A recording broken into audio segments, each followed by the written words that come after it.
Some moments of love look small from the outside, but in truth, they're bigger than the world. This is the story of a poor single father who gave his only jacket to his little girl on a freezing night, and how a band of riders changed his life forever. Before we start into today's story, let us know in the comments, where in the world are you watching from?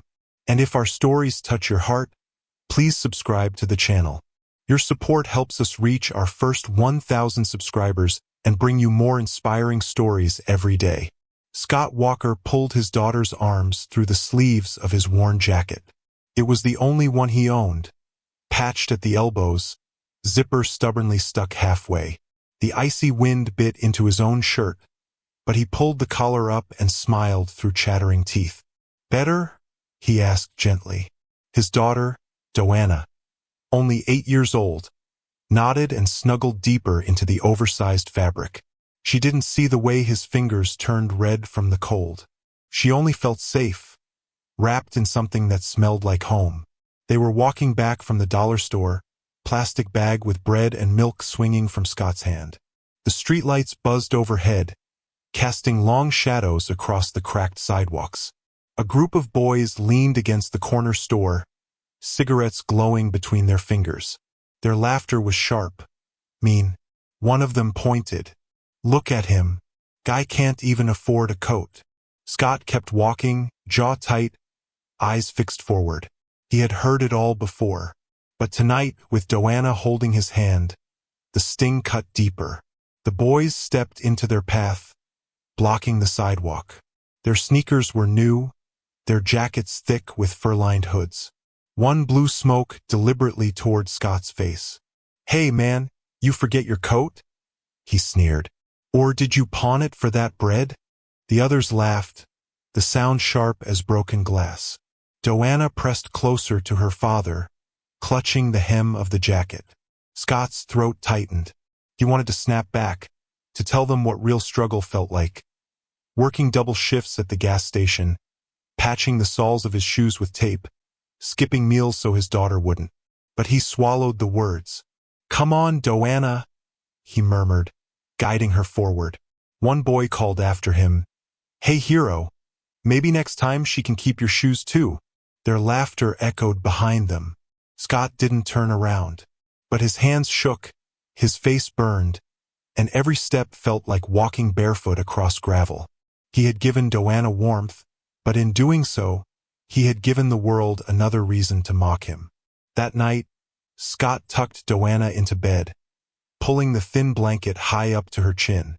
She whispered, "Daddy, aren't you cold?" He forced a smile. "I've been cold before. I'm tough." He tapped her nose playfully. "Besides, you look better in that jacket than I ever did." She giggled, drifting to sleep. Scot sat in the dark for a long time, staring at the jacket draped over the chair. His chest ached, not just from the cold, but from the humiliation. He replayed the boys' laughter over and over. Each insult had sunk into him like a nail. He wasn't angry for himself. He was angry that Joanna had seen it, that his daughter had watched strangers mock the man she trusted most. In the bathroom mirror, he barely recognized the man staring back. Unshaven, hollow-eyed, shoulders stooped. Somewhere along the line, dignity had slipped away from him. He pressed his palms against the sink and whispered, "I'm trying, M." His late wife's name caught in his throat. She had always said he was stronger than he believed, but strength felt like a language he no longer spoke. The next day, Scot and Joanna walked to school together. The air was sharper, frost glittering along the pavement. Joanna wore the jacket proudly, but Scot's thin flannel shirt clung to him like paper. At the corner, the same group of boys lounged on their bikes. When they spotted him, their grins widened. "Well, if it isn't Jacketless Joe," one called out. Another mimed shivering, wrapping his arms around himself. "Hey man, want me to lend you my scarf?" "Oh wait, you'd probably give that away too." Joanna's cheeks flushed. She tugged at Scot's sleeve. "Daddy, let's go." Scot lowered his head and walked faster, but the taunts followed. Every word was a stone thrown at his back. That evening, while stocking shelves at the gas station, Scot overheard customers whisper. Word had spread. That poor guy gave his only jacket away. Their pity weighed heavier than the laughter. He kept working, but inside shame twisted tight. He wanted to vanish, to crawl into a world where nobody noticed his failures. What he didn't know was that someone else had noticed. Someone very different. 3 nights later, the rumble of engines rolled through the neighborhood. Not the sputter of old cars, but the deep thunder of motorcycles. Headlights cut through the fog, and chrome gleamed beneath the streetlights. Scot was locking up the gas station when they arrived. 6 riders in black leather, patches shining on their backs. NFFN Riders. The initials stood for no future, no name. But to the town, they were legends of loyalty and fear. People stepped back as the riders parked, boots heavy on the pavement. The leader, a tall man with silver in his beard, walked straight toward Scot. You him? The man asked. Scot's heart thudded. Him, who? The rider tilted his head. The dad who gave up his jacket. Scot's face flushed.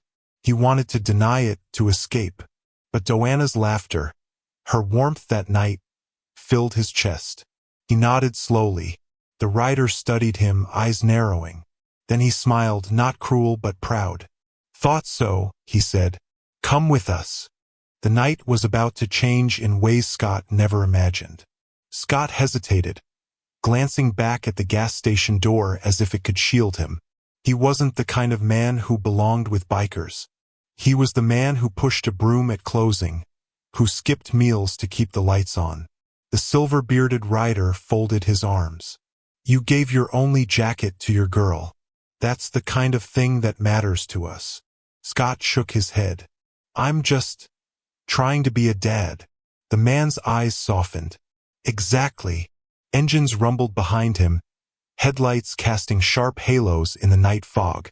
Scot felt small, torn between fear and a strange pull inside. Nobody had ever looked at him with respect before, not since Emily died. Finally, he nodded, clutching his shirt tighter against the cold. All right, where are we going? The rider's lips curled into a faint smile. To remind some folks what dignity looks like. Scot's chest tightened. For the first time in years, he felt less invisible.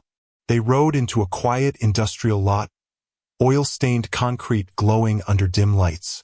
The riders dismounted, boots echoing like drums. Scot followed slowly, heart hammering.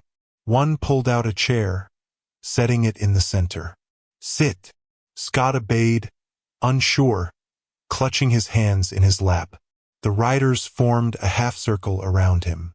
Their leather jackets bore scars, patches, stories stitched into every seam. They looked like warriors. The leader crouched to Scot's eye level. Word spreads fast. People laugh at you, call you weak. But to us, sacrificing for your daughter makes you stronger than all of them combined. Scot swallowed hard, voice trembling. They humiliated me. In front of her. The rider nodded. Then it's time they see what real strength looks like. Another rider stepped forward, holding something folded in his arms. Black leather, lined, heavy. He placed it across Scot's shoulders. From now on, you don't stand alone. Scot's throat closed. For the first time in years, warmth wasn't just fabric. It was belonging. The next evening, the boys lounged outside the corner store again, trading cigarettes and laughter. But tonight, something different filled the air. An undercurrent of tension. They had heard whispers. The jacketless dad wasn't so jacketless anymore. Scot walked down the sidewalk, Joanna skipping beside him. Across his shoulders lay the heavy leather jacket the riders had given him, its patches gleaming faintly under the streetlight. The boys snickered. Look at this. Charity Case got himself a coat. One spat on the ground. Probably begged for it. But their laughter faltered when the low thunder of motorcycles rolled in. Headlights swung around the corner. A line of NFFN riders pulling up, engines growling like storm clouds. They parked in silence, every eye fixed on the boys. The leader dismounted, walking past Scot with a hand on his shoulder. His presence was calm but unshakable. The boys shifted uneasily, smirks fading. For the first time, they didn't look like predators. They looked like children caught in a lie. The leader's boots echoed as he stopped in front of the boys. His silver beard glistened under the neon light. "You think mocking a man for taking care of his daughter makes you strong?" The boys exchanged nervous glances. One muttered, "We were just joking." The rider leaned closer, voice low, dangerous. "Strength isn't in mocking the poor. It's in sacrifice. You'll learn that someday, if you live long enough." Behind him, the other riders stood like a wall of leather and steel. Scot stayed still, Joanna's small hand gripping his. His heart raced, but for the first time it wasn't from fear. The boys backed away, laughter gone, swallowed by silence. Their eyes dropped to the pavement, shame flushing their cheeks. The leader turned back to Scot, giving a nod. "You walk tall now. They'll think twice before opening their mouths again." Scot's chest swelled, not with pride in himself, but with relief for his daughter. She would see her father's dignity restored. The riders mounted their bikes again, engines thundering as they disappeared into the night. The corner grew quiet, smoke from exhaust fading like ghosts. Scot stood still, the weight of the leather jacket firm across his shoulders. Joanna looked up at him, eyes wide. "Daddy," she whispered, "you looked brave." His throat tightened. He wasn't sure he deserved that word. But tonight, in her eyes, he wasn't the man mocked in the street. He was someone she could look up to again. They walked home slowly, streetlights glowing soft above them. The cold no longer bit at his bones. The jacket wasn't just warmth.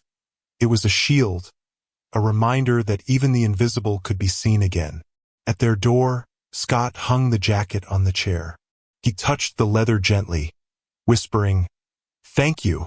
For the first time in years, he didn't feel like a man merely surviving. He felt like a father, standing tall beneath the weight of love and loyalty. By the weekend, the whole neighborhood was buzzing.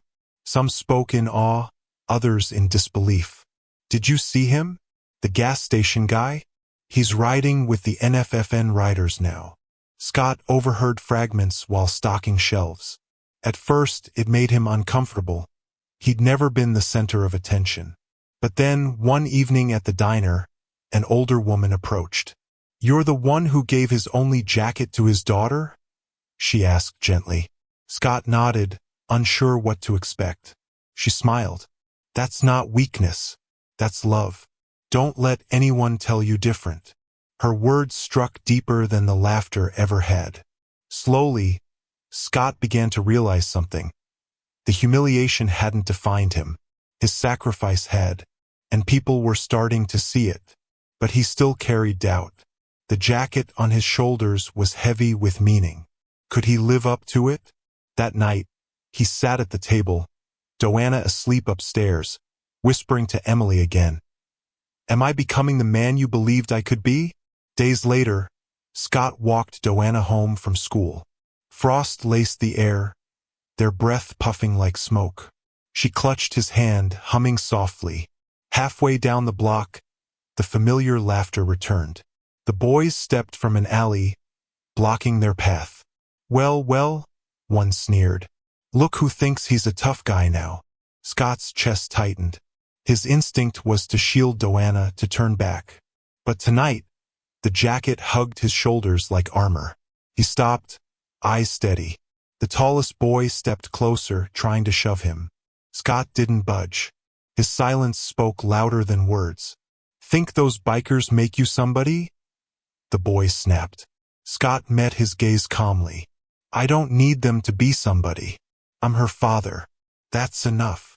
For the first time, his voice didn't shake. Joanna squeezed his hand, smiling up at him proudly. The boys faltered, their insults drying on their tongues. Something had shifted. Scot wasn't hiding anymore. What Scot didn't know was that he wasn't standing alone. Around the corner, the low growl of engines rumbled faintly. The NFFN Riders had been keeping watch, ensuring the bullies never went too far.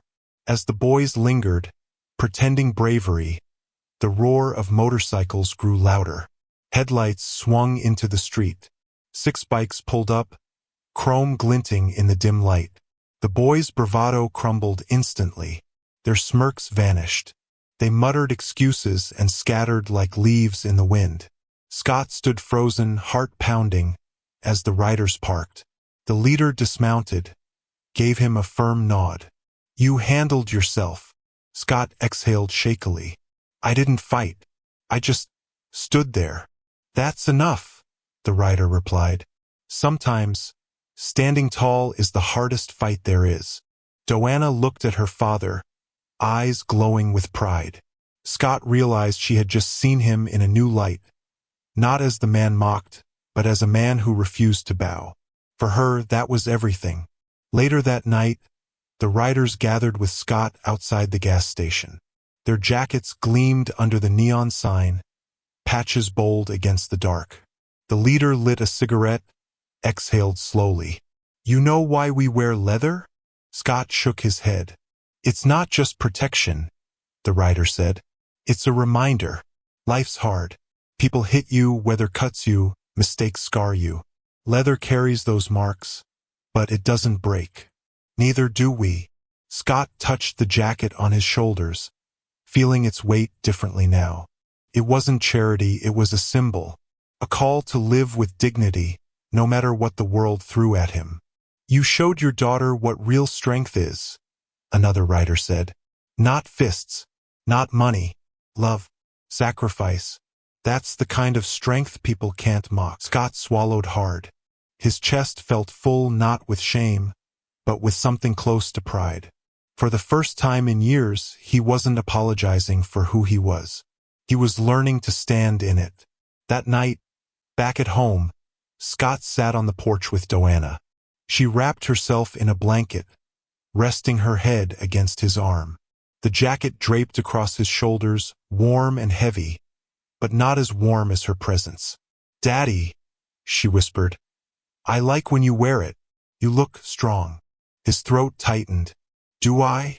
She nodded, smiling. "Like a hero." Scot looked at the stars, blinking back tears. He had never thought of himself as a hero, just a man surviving one day at a time. But to her, his love was enough to carry that title. He kissed the top of her head. "As long as you're warm, Joanna, that's all that matters." The wind shifted, rattling the trees. For once, Scot didn't shiver. The jacket held him steady, but her words held him stronger. He realized strength wasn't about never falling. It was about always rising again, for the ones who needed you most.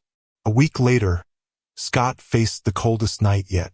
He and Joanna walked home from church supper, snow crunching under their worn shoes.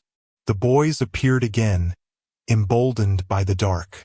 "Look who thinks he's king now," one taunted, circling them. Another grabbed Scot's sleeve. "Take off the jacket. Let's see what you are without it." Joanna gasped, clinging to her father. Scot's heart pounded, but he didn't flinch. He pulled Joanna behind him, standing tall. "You want this jacket?" he said evenly. "You can laugh at me all you want, but you will not touch my daughter." The boys sneered, but uncertainty flickered in their eyes. Before they could respond, the familiar rumble filled the street. Headlights blazed. Engines thundered. The NFFN Riders rolled in, circling Scot and Joanna like a shield. The boys froze, pale, before scattering into the night. Scot exhaled, chest burning, Joanna's arms tight around his waist. He hadn't raised a fist, but tonight he had truly fought. The leader dismounted, walking up to Scot. His silver beard glistened with frost, eyes hard but kind. "You didn't back down. That's strength." Scot shook his head. "I was terrified." "Courage isn't about being fearless," the rider said firmly.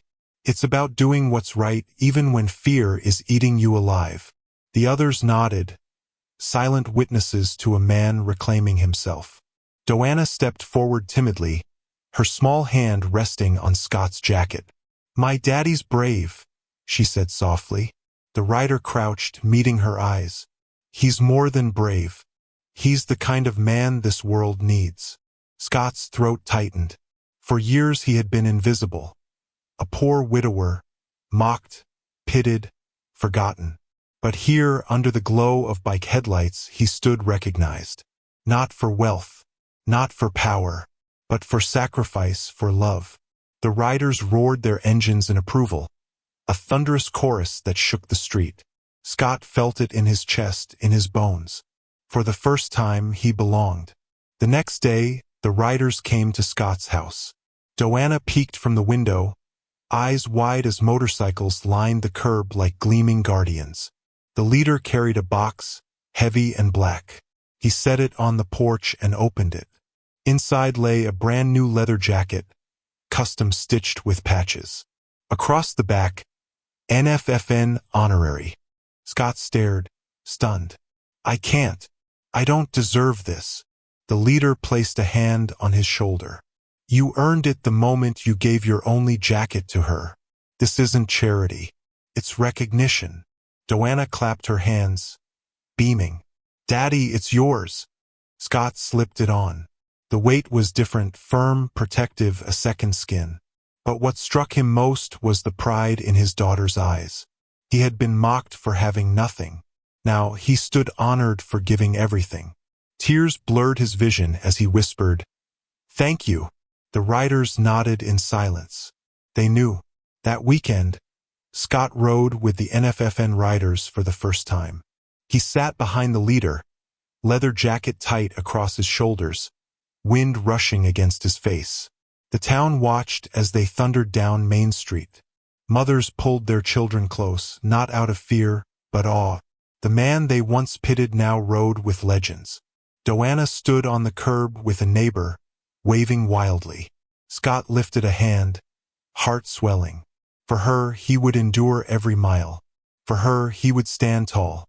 The roar of engines became more than sound. It was a declaration. Scot Walker was no longer invisible. He was a father, a protector, a man whose love had made him unbreakable. When the ride ended at the overlook, the riders clapped him on the back, laughter filling the air. Scot's cheeks ached from smiling. For the first time since Emily's passing, he felt alive. Not just surviving, but living with purpose. That night, Scot tucked Joanna into bed. She kissed his cheek, whispering, "You're my hero." He sat by the window afterward, jacket draped across his shoulders, watching snow fall under the streetlight. The house was still poor, still quiet, but it no longer felt empty. He touched the leather, remembering every humiliation, every taunt. They no longer pierced him. They had been transformed into strength, into belonging. In the silence, he whispered to Emily, "I think I'm becoming the man you wanted me to be." The words didn't echo. They settled warm and steady.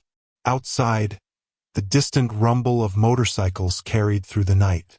Scot smiled faintly, knowing he wasn't walking this road alone anymore. Love had stripped him bare. Brotherhood had clothed him again. And in his daughter's eyes, that was the greatest armor of all. Dignity isn't found in wealth or strength. It's found in sacrifice. A father's love can turn humiliation into honor, and strangers into brothers. If this story moved you, don't forget to subscribe, like, and press the bell icon for more powerful stories of love, loss, and redemption.